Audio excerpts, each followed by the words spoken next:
పైగా ఈరోజైతే మనం మైపాడు బీచ్లో అయితే ఉన్నాం. మీ అందరికీ తెలిసిందే, ప్రతి సంవత్సరం మన మైపాడు బీచ్లో శివరాత్రి సంబరాలు చేస్తారు. అయితే ఈసారి వేలల్లో జనాభా వచ్చారు. ఎందుకంటే ఈ ప్రపంచంలో ఎక్కడ చేయరు, అదే మనం తెప్పవచ్చం బీచ్లో చేస్తారు. ఈ విధంగా అయితే ఎక్కడ చేయరు.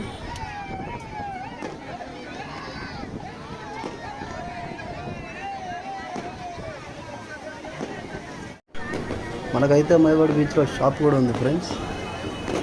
క్రౌడ్ అయితే ఫుల్, అసలు వడ్డించేదానికే ఇబ్బంది పడ్డాం. మన షాప్ అయితే క్రౌడ్తో ఫుల్గా నిండిపోయింది గాయస్. ఎప్పుడైనా మీరు మైపాడు బీచ్కి వస్తే ఎంట్రన్స్లోనే ఉంటుంది విజయాసి. మేమైతే టిఫిన్స్తో పాటు ప్రతి సంవత్సరం పూజ సామాన్లు పెడతాం ఫ్రెండ్స్. అదైతే ఈ సంవత్సరం పూర్తిగా కంప్లీట్ అయిపోయింది. ఆ శివయ్య ఆజ్ఞ ఉంటే మనకి అంతా మంచి జరుగుతుంది. ఇంకోసారి చూద్దాం క్రౌడ్ అయితే ఎంతమంది వచ్చారో మన ఊరు తెప్పోత్సవం చూడడానికి. ఇలా అయితే ఎక్కడ చేయరు, సముద్రంలో తెప్పోత్సవం, అది మన స్పెషల్ మైపాడు బీచ్ అంటే. ఇదే విధంగా ప్రతి సంవత్సరం కూడా ఇలాగే చేస్తారు. తప్పకుండా చూడండి, ప్రతి సంవత్సరం అయినా చూడని వాళ్ళు. ఇంకా మరిన్ని అప్డేట్ కోసం అయితే మన ఛానల్ సబ్స్క్రైబ్ చేయండి. కొత్తగా అయితే స్టార్ట్ చేసాం.